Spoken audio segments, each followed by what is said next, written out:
welcome back. So I'm going to do an update on No Hope for Yesterday. I'm not quite at 20,000 words. I'm at 18,548.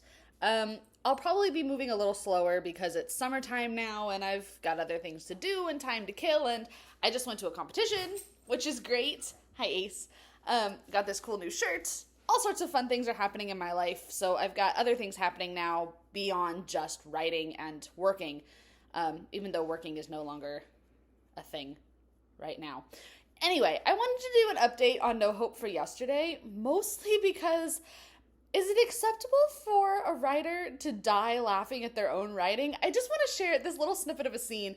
I switched a few things in the timeline for No Place Like Tomorrow. Not big things, I just added a little gap in time where originally things happened 1 year later, things are now happening 5 years later. I wanted to give my characters that chance to feel a little more established.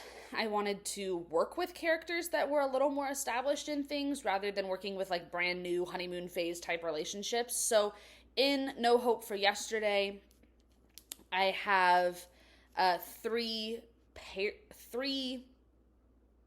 relationships that I work within.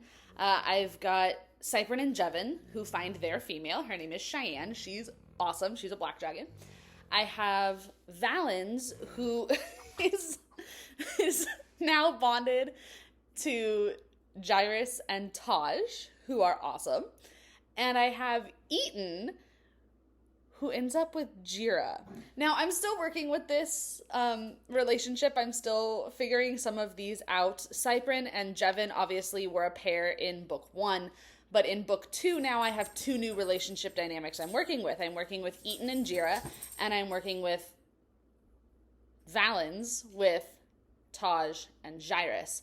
And now, of course, because Taj and Jairus are bonded to Valens, they also have this kind of fluid bond with Eaton, and then with Cypern and Jevin and Zephyr, because that's all still a bond. Anyway, I'm dying because I'm reading back over some pieces of No Hope for Yesterday as I'm moving forward, because like I said, I adjusted the timeline a little bit in No Place Like Tomorrow, so I'm working within it. And I wrote this interaction where Eaton joins Valens and Jairus for lunch. And I just want to read this to you. Okay. Eaton travels by muscle memory through the corridors of the OPMRB until he reaches the cafeteria. Valens and Jairus are seated off to the side at a 4-person table that only has 3 chairs. They're seated across from each other, Jairus laughing over a bowl of pasta while Valens stabs a fork into a salad. The empty chair is next to Valens, and Eaton slides into it without hesitation. Valens smiles at him, dropping his arm around the Storm Mage's shoulders. Are you hungry? Your chefs did an excellent job with lunch today. Before Eaton can deny it, his stomach growls. Guess I am. What would you like? Jairus asks, already rising from his seat. I can get it. Nonsense. Salad, sandwich, pasta. I guess pasta? And some salad, please. Coming right up. Jairus sweeps away from the table, headed to the counter where a chef waits to prepare meals. Eaton's gaze follows him before turning back to Valens. That was nice of him. Valens shrugs with one shoulder. That is very classically Jairus. He firmly believes in chivalry and will always look after the people he cares about. He doesn't even know me. You are a part of me, Parvulus. That is all he needs to know. The statement strikes Eaton as a bit odd, but he accepts it. He sinks a bit in the chair, leaning against Valens' side and letting his eyes close. I'm glad you're back, Valens. Valens squeezes Eaton's shoulder, taking another bite of his salad. I am glad to be back, Parvulus, and glad that you are pleased I am here. Jairus returns to the table and sets a tray in front of Eaton. The pasta is steaming, and the dressing for the salad is on the side. There's also napkins, utensils, and a glass of water. Valens raises a brow. 2 forks? I don't like eating pasta with the same fork I eat salad with. The dressing makes the pasta sauce taste weird. I don't know his preferences. Valens laughs lightly. You do know that you can wipe the fork off between uses?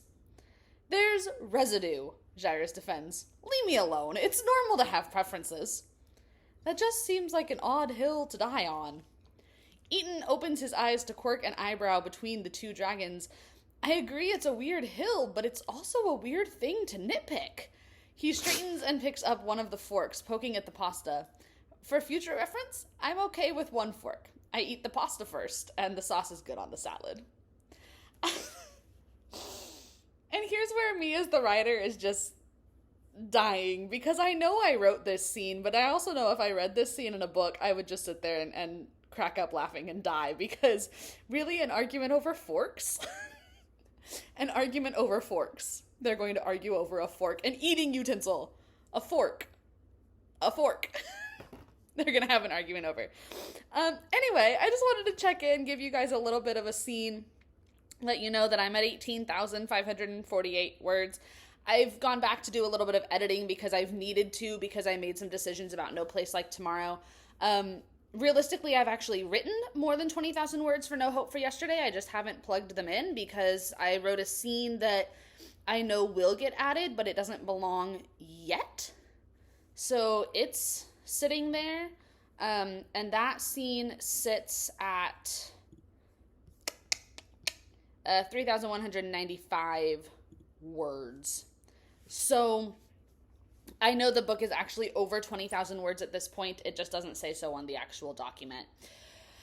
Anyway, I just wanted to check in. It's week 1 of summer for me, and I'm hoping to get a lot of book 2 written this summer because I've been on a roll, and I want to keep being on a roll, and I have a dog in my lap. So we're moving forward. We're rocking and rolling, and hopefully we're going to keep rocking and rolling and moving forward. I am still looking for beta readers for No Place Like Tomorrow, and needing to take on the immense challenge of writing a query letter and looking for an agent and all of that shenanigans. So I will let you guys know how that works, how that runs, and I will see you next time where there is still no place like tomorrow.